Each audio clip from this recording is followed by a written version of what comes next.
Hello, you are listening to the Secular Buddhism Podcast. This is episode number 46. I am your host, Noah Rochetta, and in this episode, I'm excited to share the audio of an interview I had with New York Times bestselling author Robert Wright about his newest book, Why Buddhism Is True: The Science and Philosophy of Meditation and Enlightenment.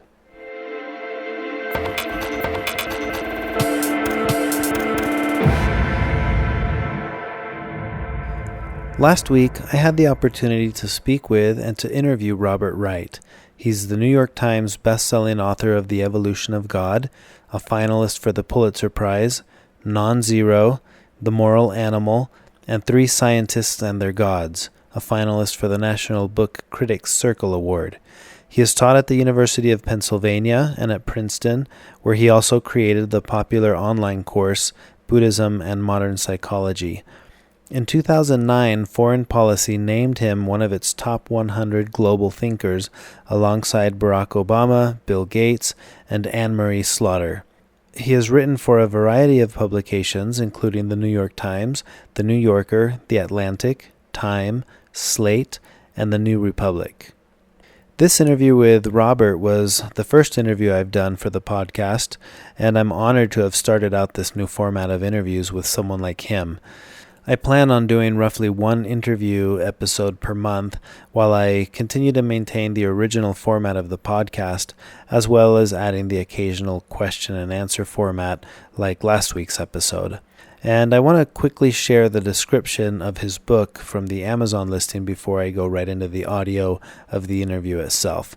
So it says, "From one of America's greatest minds, a journey through psychology, philosophy, and lots of meditation to show how Buddhism holds the key to moral clarity and enduring happiness." Robert Wright famously explained in The Moral Animal how evolution shaped the human brain. "The mind is designed to often delude us," he argued, "about ourselves and about the world, and it is designed to make happiness hard to sustain. But if we know our minds are rigged for anxiety, depression, anger, and greed, what do? Wright locates the answer in Buddhism, which figured out thousands of years ago what scientists are only now discovering. Buddhism holds that human suffering is a result of not seeing the world clearly, and proposes that seeing the world more clearly through meditation will make us better, happier people. In Why Buddhism Is True, Wright leads readers on a journey through psychology, philosophy, and a great many silent retreats to show how and why meditation can serve as the foundation for a spiritual life in a secular age. At once excitingly ambitious and wittily accessible, this is the first book to combine evolutionary psychology with cutting-edge neuroscience to defend the radical claims at the heart of Buddhist philosophy. With bracing honesty and fierce wisdom, it will persuade you not just that Buddhism is true, which is to say a way out of our delusion, but that it can ultimately save us from ourselves as individuals and as a species. I really enjoyed this new book, and I hope you enjoy it as much as I did. Here's the audio of the interview. Great. Well, first of all, I do want to mention how excited I was to get to interview you after reading your book, because I'd mentioned before I had heard about your course, and I had heard of some of your other books. I hadn't read any of them yet, and I'm always looking for a book that works as a foundational piece for people who are trying to learn a secular form of Buddhism, since that's really the area I'm most interested in. And when I read your book, I thought, oh, this is it. This is the book that I think would do a really good job of helping people to have a foundational understanding of some of these concepts in a way that speaks to the audience that listens to this podcast, secular-minded people. So I was really excited about that first. That's great to hear, especially coming from you, because you really know the territory. And I did try to make the book accessible to people who don't have specialized knowledge in the area. Great. Yeah, I think you did a great job with that. I'm curious about a few things. First of all, just a little bit of your history, how you got into your field, how you got into writing in general, and why this field. Well, as for writing, somebody put in my mind that I might try being a writer. I think my mother was the first person to suggest journalism, actually. Uh, and my first real journalism job was at a small newspaper. I then came to do more and more magazine-y stuff and a certain amount of kind of academic stuff for kind of quasi-academic publications. For a while, I took academic writing and edited it heavily to make it accessible to a lay audience. I had a magazine called The Sciences, which no longer exists. So I got a lot of practice at trying to communicate with a lay audience, trying to communicate expert knowledge to a lay audience. Then I don't know. I doubt you want to turn this into the story of Bob. But I'll say I, worked at a number of magazines, started writing books. My first book was 1988. I haven't been very prolific on the book front because this one is just my fifth, and it's been a long time since 1988. But I've usually had a job as well in the writing field, or occasionally actually teaching at the college level. Cool. And then what interested you in Buddhism, at least approaching this book? Well, in college, you were supposed to kind of be conversant in Eastern philosophy. That was kind of cool. So you would hear about Buddhism. I had been brought up as a Christian, but was no longer a Christian. And so I'm sure was in some sense looking for something like a spiritual practice or grounding. But my attempts to meditate never really amounted to much. I'm not a natural meditator. I have a very poor attention span. And I think various other parts of me make me not well suited to the practice. So what it took was a week-long meditation retreat in 2003 at the Insight Meditation Society to convince me that I could do this. Okay. And that actually did more than that. I had some pretty powerful experiences there, and just ended the retreat in such proximity to bliss that I thought there's definitely something here. There's something to this, huh? Yeah. And I've been, I wouldn't say I've been entirely consistent in my practice since then, but since about 2009, that was my second retreat. And I've gone on a number since then, close to one a year since 2009. And my daily practice has been pretty steady. Cool. So yeah, you talk about that in this book a little bit, the experience with the retreat. Are the ones that you do once a year, more or less, are they all similar? Do you keep going to the same place, or? I have tended to go to IMS. This last spring, for the first time, I went to a different place. I went to the Garrison Institute in New York and did a retreat in the Shambhala tradition. It was not an official Shambhala Center retreat, but it was with teachers who had studied under Trungpa Rinpoche, who started the Shambhala movement, I gather. And so that was a really interesting exposure. I mean, I'd never meditated with my eyes open, which they do. And it was just it had some elements of Vipassana meditation and, kind of meaning mindfulness, more or less. But it was pretty different from what I was used to. And it was just very, very interesting. Cool. Okay. And when did you create your course, the Buddhism and Modern Psychology? How long has that been out? I guess it's been out now about 3 years. It was based on a seminar I taught at Princeton a couple of times. It was actually called Science and Buddhism, but it was basically psychology and Buddhism with particular emphasis on evolutionary psychology. And turning a seminar into an online course was kind of challenging because I didn't have a prepared set of lectures. I'd never taught it as a lecture course. So it really took some work. But the people at Princeton were great and had just providing me with all the resources, video, professional videography, and that was a lot of work, but very rewarding because I still, even though I'm not personally on a very regular basis engaged in it, it's now just kind of a course that's out there online for people to take. I still get feedback from people who are taking it, and that's always very gratifying. Assuming it's good feedback, which it usually is. I guess the people who have bad feedback are polite enough not to share it with me. Yeah, well, I've heard a lot of good feedback about it from circles that I run in, and people who have taken your course had a lot of good things to say. So I'm going to have to check out that course as well for myself. It's short. It's only really 6 lectures, and most are no more than an hour. Cool. It's on the Coursera platform. Okay. So yeah, anyone interested in that, you guys have to check out Buddhism and Modern Psychology on Coursera.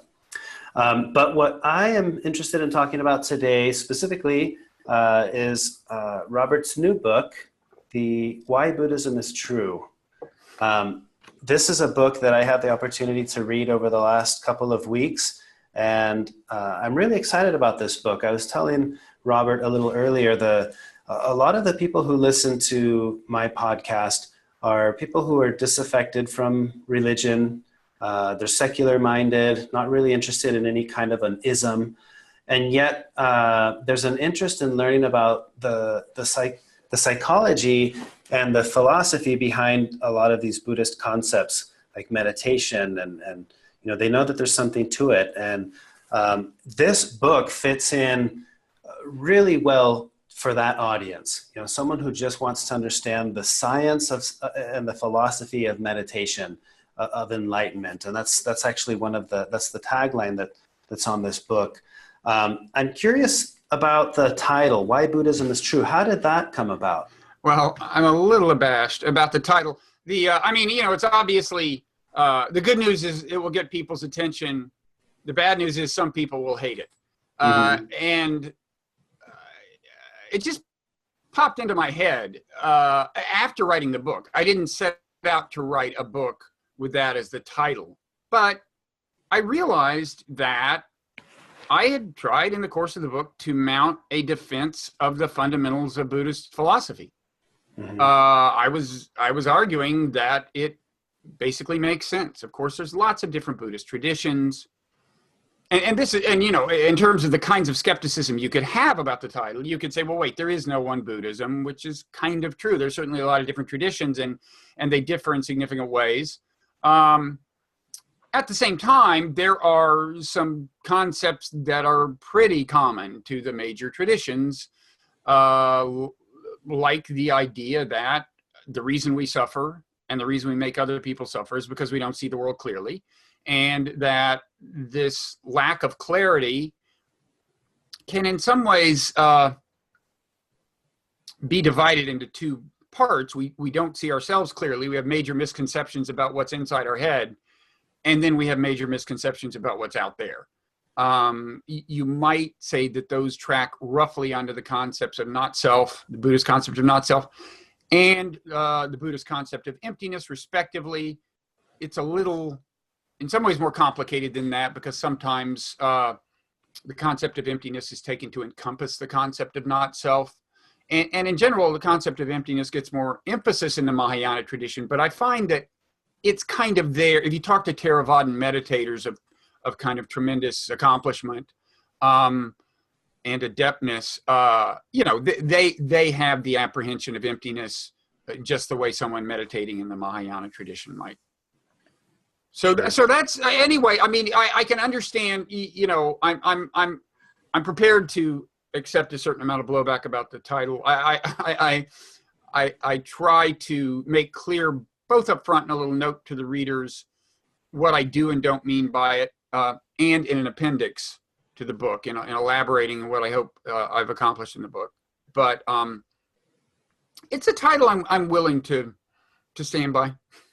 Yeah, well, I liked the title. It piqued my interest when I first saw the book and saw the title, because, I feel like the old me, coming from a more fundamental Christian view, it'd be like, why Buddhism is true, would immediately send off flags saying everything else must be false.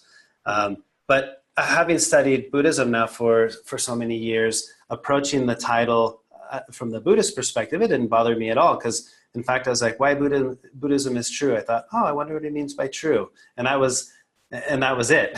And then as I read the book, it was very clear to me that the intent was more along the lines of why Buddhism works, why meditation works, why these concepts ring true to people. I think the title's great because it does get that discussion going on, well, what is truth? At least from the Buddhist perspective, it's not necessarily the same as, from other traditions. Well, I'm glad you approve. And along those lines, I actually added, I think you were originally sent the galleys and now the actual physical final book exists. And there's something I added in that note to readers in between those two. And it's that quote by the Dalai Lama,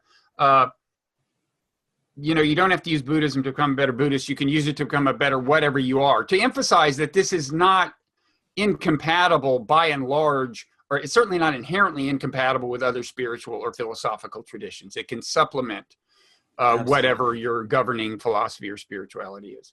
That's awesome. I'm happy to hear that because I don't know if you knew this, but that's the tagline I use in every podcast episode. I have heard it. Yes, I've heard it from you. Yeah. Yes, and I think it's a powerful sentiment. I'm glad that's expressed in the book because it is true.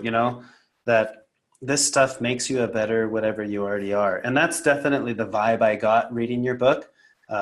There's almost like a manual explaining some of these concepts where I don't see how it would be off-putting to anyone from any other faith tradition.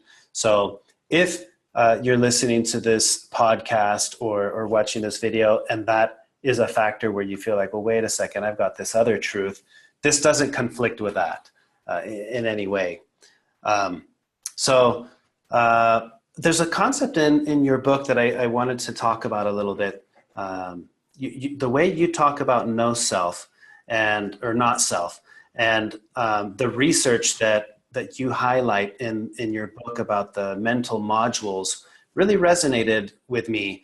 I find in the workshops that I teach, the concept of no self or not self, teaching that concept can be difficult because we run up against this idea of there's a self or there's a no self, and those are the two options, right? And the way it was presented in your book with the mental modules expanded this view for me to realize, well, what we're saying with this teaching and what you highlight in this book is there's a lot of yous. And there's the you that's you when you're hungry. There's the you that's you when you're mad. So it's like saying, well, which you are you? Because you're not any of those permanently. And I really liked that. So I wanted to talk about that a little bit. How was it for you first learning about this concept of not self or no self, and then walk me through that transition into the way you presented in this book, because I think you did a fantastic job of explaining that. Okay. I encountered the doctrine of not self long after encountering the modular model of the mind that I'm now viewing the doctrine in terms of. Mm-hmm. The modular model I encountered while researching my book on evolutionary psychology, The Moral Animal, which came out in '94. The doctrine of not self, I didn't explore seriously until I was actually preparing to teach the seminar at Princeton, which was no more than 5-6 years ago. I guess I had heard a talk or two about it at a meditation retreat at that point, but I hadn't tried to really look into it. And I hadn't read the Buddha's discourse on the not self, which is fascinating to me for a number of reasons. And one is that the way he goes through explaining it is he says, well, look at the various parts of your mind.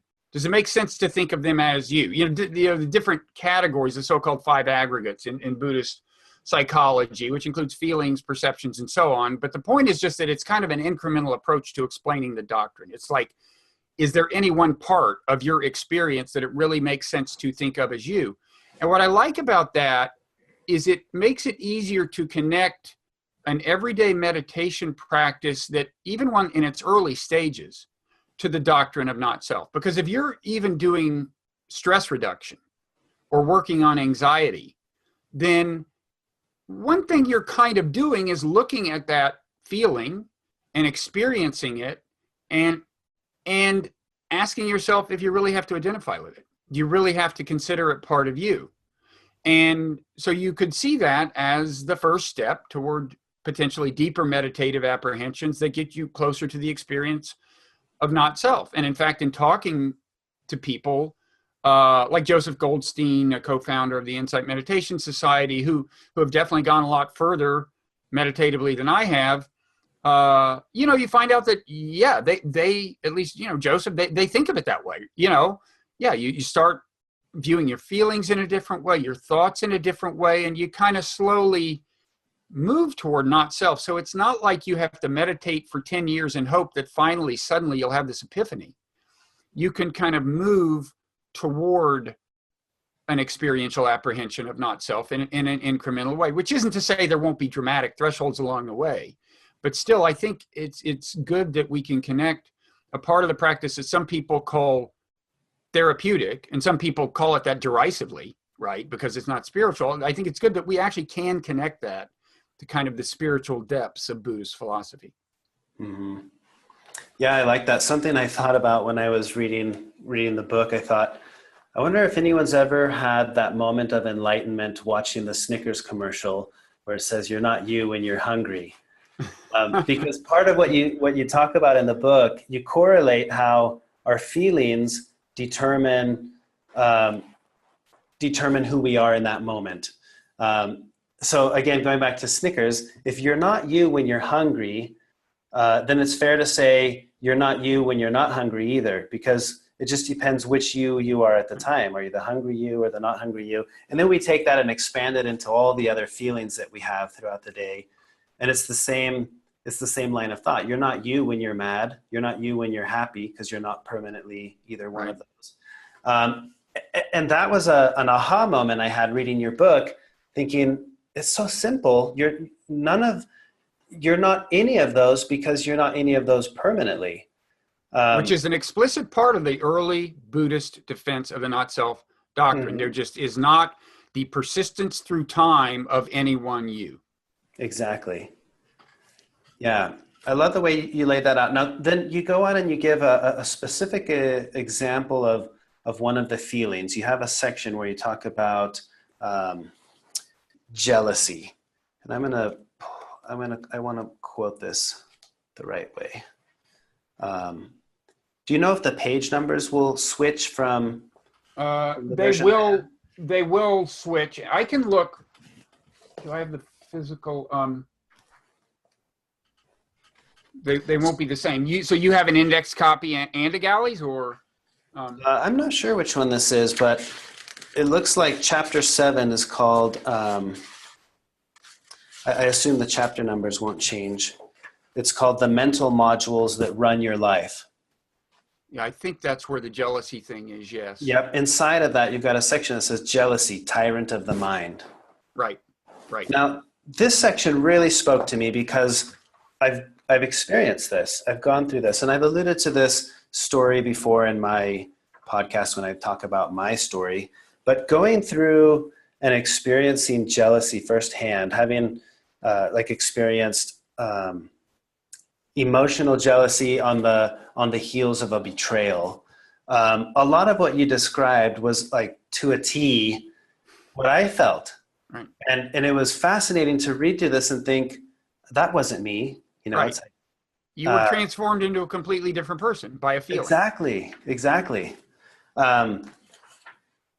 So let's just talk about that section for a bit, if you don't mind. Sure. But the point that you're making in here, similar to what we've just been discussing, is that the jealous you is there's a module of the mind that can kick in and it overrides everything. And you hear about this in courts, right? Crimes of passion, and the argument being made is that, well, that wasn't me. I was going through an emotional state, and that's when I did this or did that. But what you're saying here, and it totally makes sense, is that even if, okay, I don't go out and I murder someone while I'm experiencing this, but I may be making small, subtle choices that I wouldn't make if I weren't feeling what I was feeling, right? Right. And if that's relevant to jealousy, which is a very easy one to identify with, I think most people have experienced that to some degree, then that's the case with every emotion and every feeling, right? Right. And so, I mean, a couple of things there. One is that, as you suggested, what the modular model of mind says is that when you say, as you did, like, well, it's a different you when you're in this, it's a different you when you're hungry than in full, it's a different you when you're jealous. The modular model says that's more literally true than you might think. In other words, there are specialized parts of the mind that take turns running the show. And they were, according to evolutionary psychology, designed by natural selection for different purposes, in some cases at very different times. Some are older than others. And certainly jealousy is thought by evolutionary psychologists to be like a very carefully engineered module with a function. And so that's one thing, is that this model says, yeah, there's really a lot of different yous in there. They're often operating at a subconscious level. Sometimes you can sense the struggle between them, but sometimes maybe you're oblivious to it if there is any competition between them for which one's going to govern consciousness. But in any event, it's usually the case that one or another of them is kind of running the show.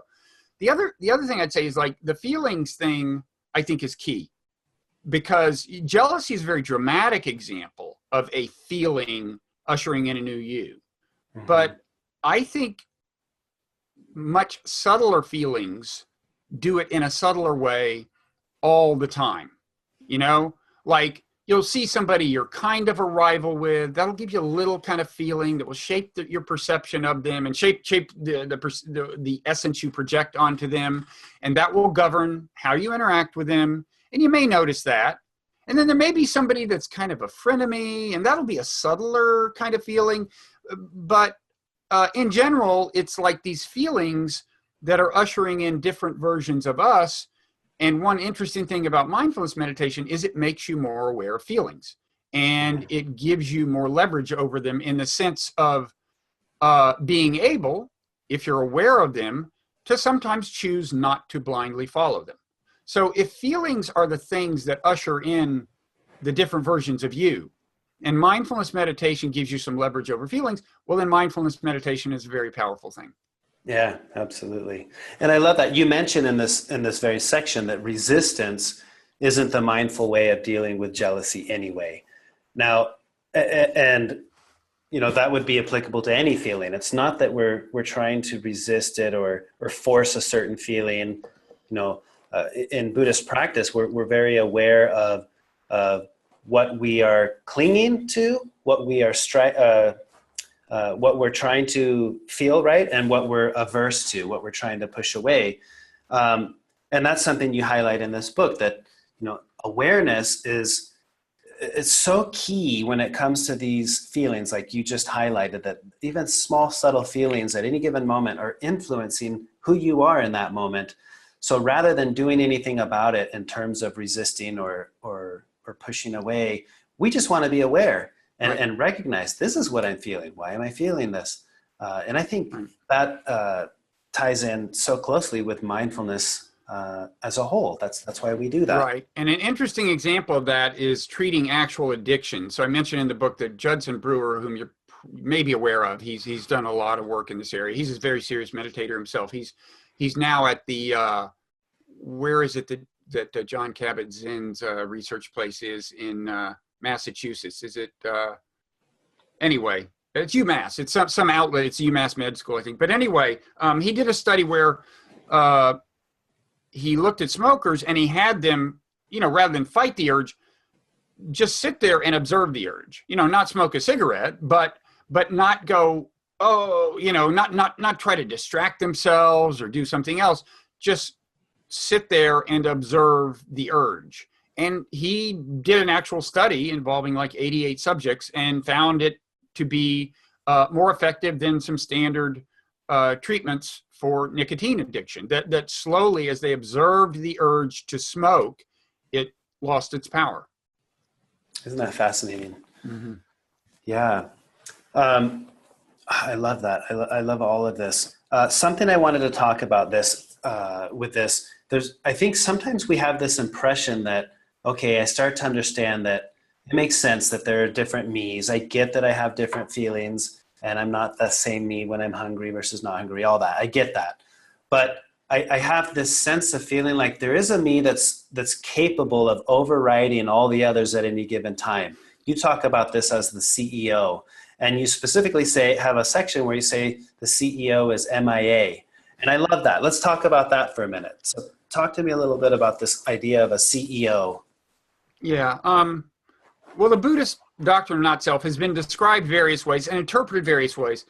One way to sometimes put is that the doctrine denies that the conscious self is kind of running the show. It's the doer of deeds and the thinker of thoughts. I mean, this is why you hear maybe on meditation retreats, a meditation teacher saying, thoughts think themselves. If you really look carefully at them, you're not in charge of generating them. They're just passing by your consciousness. And one trend in psychology over recent decades is to support this skepticism as to the actual power of the conscious self. The kind of old idea that the conscious self is the CEO, you're calling the shots, has come under challenge from a variety of experimental findings. And that goes back several decades.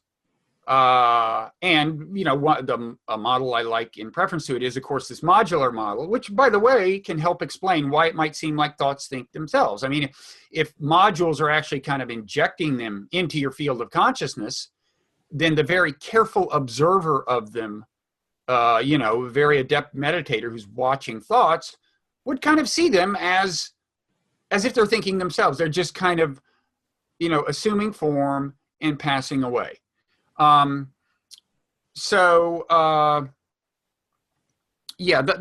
idea of that the conscious you as the CEO, has really fallen into disrepute in psychology for a lot of reasons. And that's one of various cases where, just strikingly, I think modern science lends some corroboration to like millennia old Buddhist ideas. Mm-hmm. Yeah, I love that section. The CEO is MIA. You have a quote in here. You talk about observing, going back to the feelings real quick, observing feelings without attachment is the way you keep modules from seizing control of your consciousness. And you talk about the paradox. I'd like to talk about this paradox a little bit, about it's, the control aspect, that you take control by not trying to take control. Mm-hmm. Walk us through that paradox a little bit. Yeah, I mean, it is paradoxical on two levels. I mean, first of all, there's that paradox that surrendering control and becoming, in some sense, a mere observer of the process gives you more control. That seems ironic, but you can kind of see why it's the case, because if these feelings are running the show and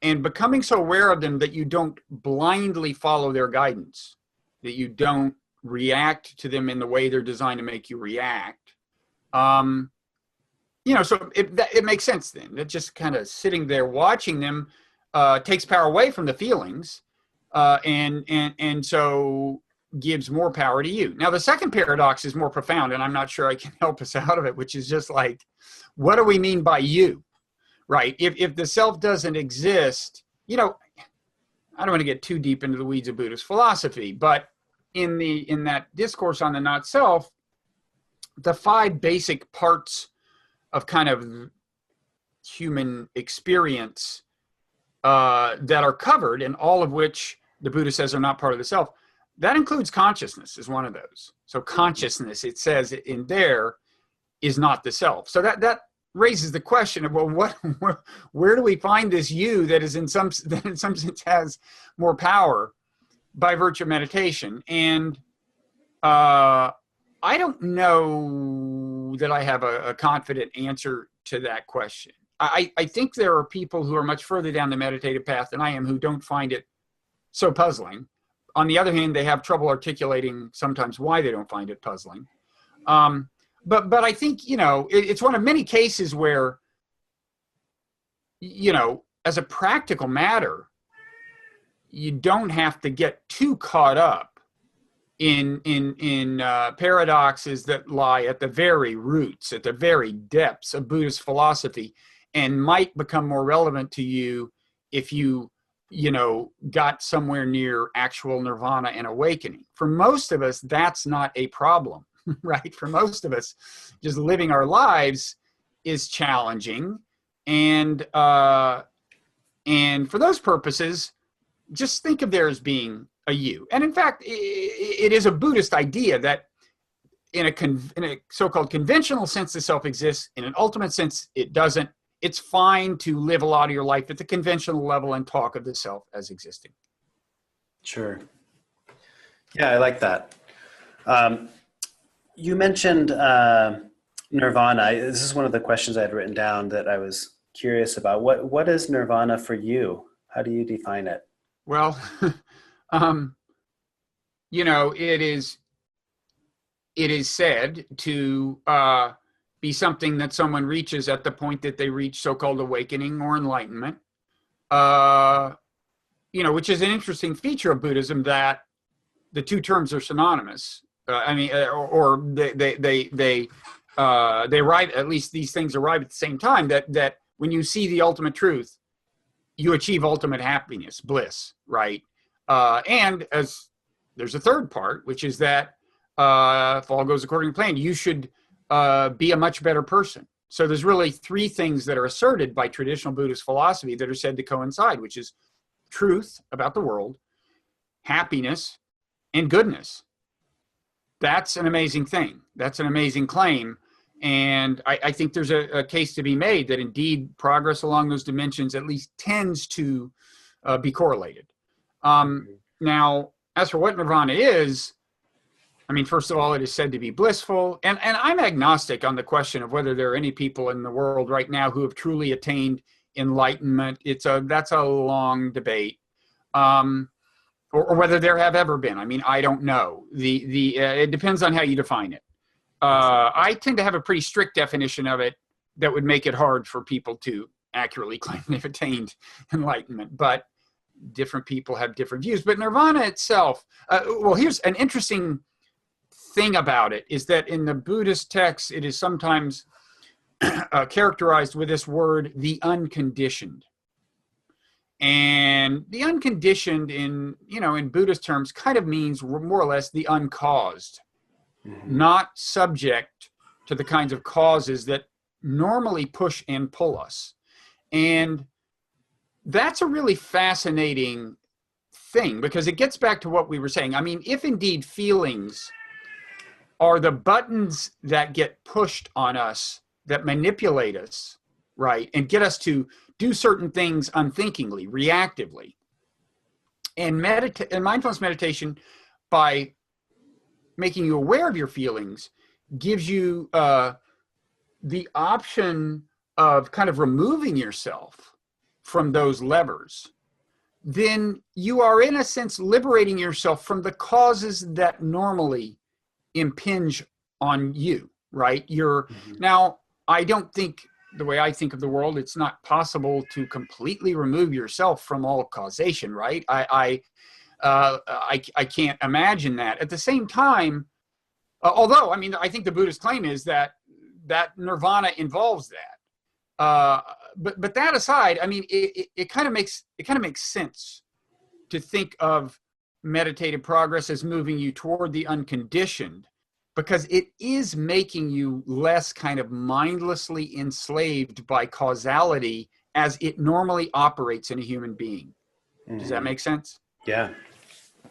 So that's one thing that's interesting to me about nirvana. And when the chapter on nirvana was helped a lot by my both reading what Bhikkhu Bodhi has said about it, and getting feedback from him by email on how I was interpreting it. He was really great. And he's a really, really important American translator of Buddhist texts. Sure.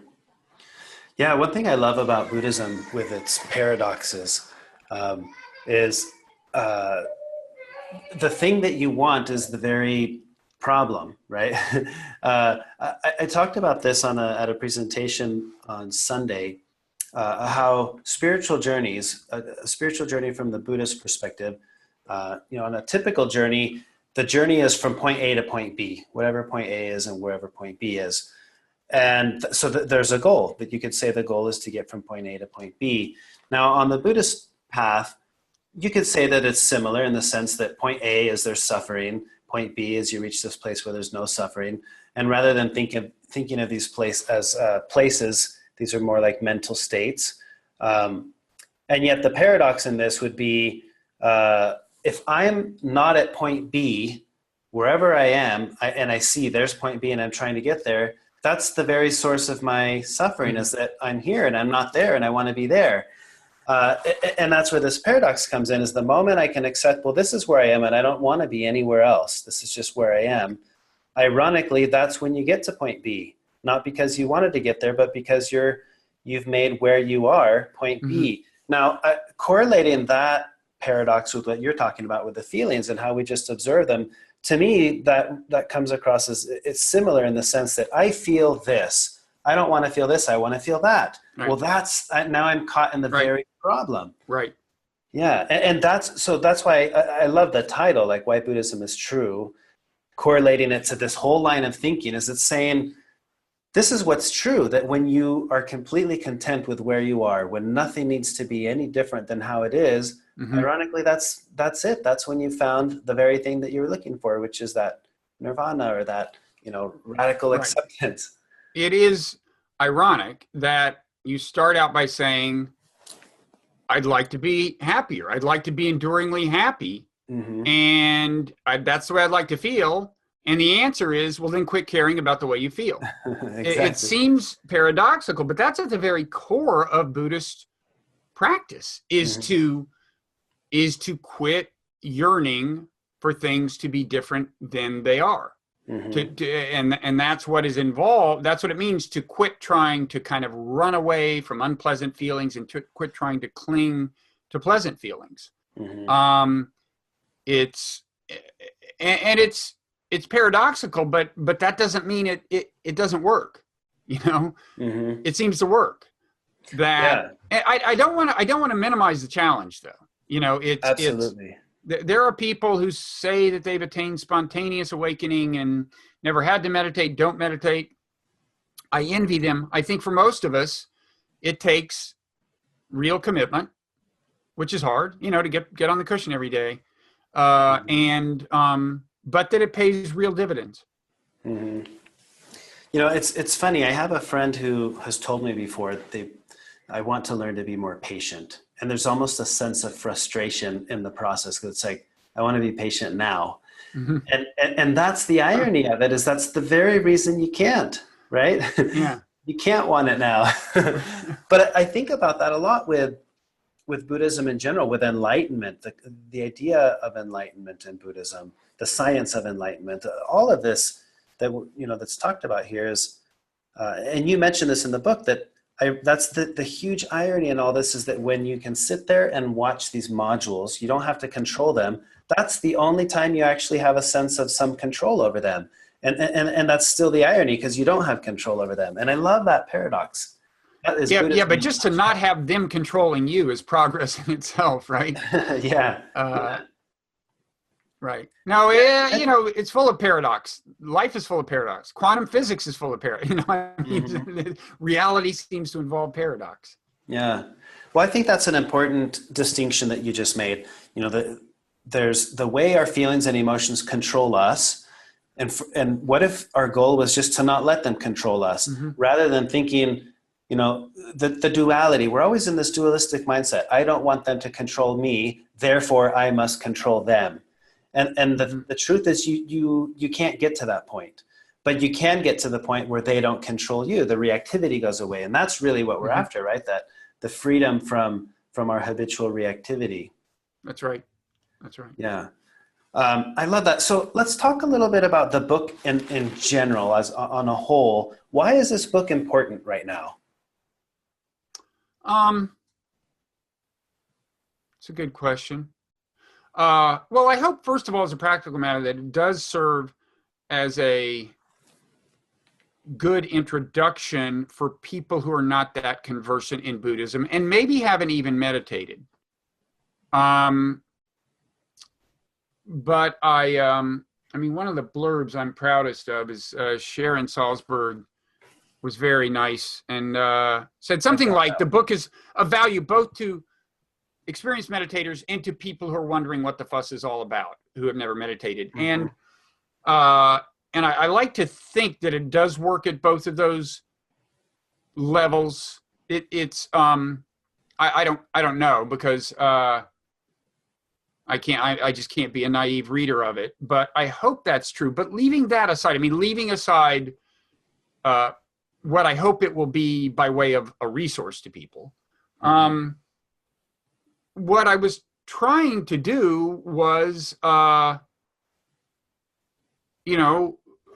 argue that in fundamental ways, I mean, you hear that, well, meditation is being validated by science. And what people usually mean by that is, well, they did a study showing that meditation relaxes people. Mm-hmm. That's good, but I think a deeper validation is possible. Mm-hmm. And that's what I was trying to achieve, is argue that science actually corroborates not just the practical value of meditation, but the philosophical foundation of Buddhist meditation, in particular mindfulness meditation, and kind of the Buddhist psychology implicit in all that. Mm-hmm. So that's what I hope to do, and I did it by reference to not just psychology, although a lot of, I talk about various things, brain scan studies and various experiments in psychology, but I also put particular emphasis on evolutionary psychology because I'm a longstanding fan of that. I've written about it. I think it is itself a very valid framing of psychology broadly. I mean, if you believe that natural selection created the mind, it kind of has to, evolutionary psychology construed somehow has to have some relevance to the way our minds are, right? And so I hope that I brought something of value by bringing my prior conversancy in evolutionary psychology to Buddhist philosophy and to meditative practice. And I think here it's maybe a good thing that I'm not a better meditator than I am. And what I mean by that is, I started, I was in middle age, so and I was already, I guess, thinking that I might write about this. So I was kind of observing the process from the point of view of a beginner and thinking all along, like, how would you explain this to people? So I make, fairly considerable use of my own experiences, especially on retreat, where you tend to have the most dramatic experiences. And so I hope there's something distinctive there, in that combination of things, kind of evolutionary psychology, Buddhist philosophy and psychology, and my own experience meditatively. Great. Do you happen to have a favorite concept or topic that you discussed in this book? You mean favorite in the sense that I'm proudest of what I did with it, or I like the way it reads most, or? In the sense of, I guess, a section that you feel is really rings true, like through experiential knowledge. We talk about Buddhism as a whole, why Buddhism is true. Is there something specific that has stood out to you that you presented in this book where you're like, this right here rings true to me? Well, a couple of things. I would say, in terms of the distinctive light that an evolutionary perspective can shed, I think the argument I tried to make about so-called emptiness, the idea that the things you perceive out there actually don't have the essence that we tend to project on them. Mm-hmm. I think that I'm proud of that, and I hope people will take the argument seriously. But that's not the most user-friendly part. It's the reason I kind of saved it for later parts of the book. And I would say, in a way, one of the more user-friendly parts is something I already said, just appreciating that a fairly modest meditative practice, however halting and incremental your progress may seem, and however therapeutic it may seem in its aims, just to make you a little less stressed out or whatever, is kind of continuously and naturally connected to more thoroughgoing meditative attainments and to the depths of Buddhist philosophy. I hope, I hope people take seriously the claim that our everyday way of looking at the world is deeply misleading, because I think that has moral consequence. That it's what starts wars. It's what I think is responsible for the political polarization in the United States today. It's that everyone thinks their view of the world is the actual true view. Mm-hmm. But actually, our minds were designed by natural selection to mislead us. That's not always. I mean, there are a lot of things we see very clearly. You want to see the wall so you don't bump into it and so on. But especially when it comes to like our rightness, our rectitude, and the contrasting rectitude of whatever tribe we identify as the enemy, there our minds are systematically misleading us. Mm-hmm. And I think both, making progress on both the not self and the emptiness front will help us make progress in fighting these problems: political polarization, sectarian strife, and so on. So, I mean, if you ask me what I hope will come out of the book, my hope is that it'll help things at that pragmatic level. That's awesome, and I couldn't agree more with you on that assessment. That's the vibe I got reading this book. It felt like this is something everyone needs to read. I've always thought every couple, when they get married, should be required to go mandatory relationship coaching or something to that effect. And I feel like every person going out into the world as an adult should have some kind of mindfulness skills. And I felt like this book gives you the foundation. Why would I've heard of this mindfulness stuff. What is it? Why would I even want it? This is the kind of book that's like, okay, it makes sense. It makes sense how it works, why it works, and now I want to practice it. That's the feeling I got from it. And I'm always recommending books. I have a list of probably 40 or 50 books on my website on secularbuddhism.com/books, where these are my recommended books. But I mean this when I say this, that I feel like your book is now among the top of the list for me, to make sure people read to understand, hey, this is why this stuff works. This is why we practice this stuff. And I'm going to encourage everyone to read it. And I'm very happy that you wrote it. I'm very happy with the way that you wrote it, because I think it speaks to people who, like me, are secular minded, who aren't interested in anything that feels dogmatic in any way. And the way you've presented it, I think, is just fantastic. And it speaks to that audience. So thank you for contributing and writing this at a time when the world could benefit greatly from this book. Well, thank you so much. That means a lot coming from you. As I told you before we started recording, I've been aware of your podcast for a long time, very impressed by it, and impressed by the way you kind of do it by yourself. I mean, it's just kind of you talking, and that's a hard thing to do. But for that reason, months ago when the book was coming out, I thought, well, I guess that's one place I won't see myself talking about the book, because he doesn't have guests.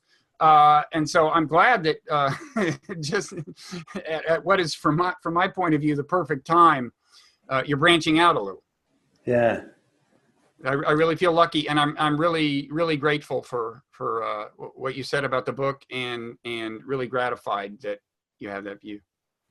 Well, thank you. Do you have a specific place where you would want people to go look for this? Is Amazon the best place, or any links? I'll put them on the website and in this specific episode. There is, I guess, if they want to kind of check it out a little before buying, there is whybuddhismistrue.net, which features kind of just the first few paragraphs of every chapter, and so you could kind of check it out a little there. Although these days Amazon lets you kind of browse a book a little, so it's you can do it there too. I don't particularly have a preference. Some people want to support independent bookstores, and that's a great thing too, because they're a great institution. Cool. Okay. Well, I'll be posting links to different places. But if any of you listening or watching this are interested in the science and philosophy of meditation and enlightenment, written from a perspective that is very open to the what I highlight in the podcast, what the Dalai Lama says, do not try to use what you learn from Buddhism to be a Buddhist. Use it to be a better whatever you already are. Mm-hmm. That journey starts with this book, in my opinion. This is a great place to start. Thank you so much. The concepts are very clear. I think my favorite part of the book, if I just want to share my thing, was the whole topic of not self. The way you present and correlate that with the mental modules made so much sense to me. I love your analogy of the red pill at the beginning of the book with the Matrix. From the movie The Matrix.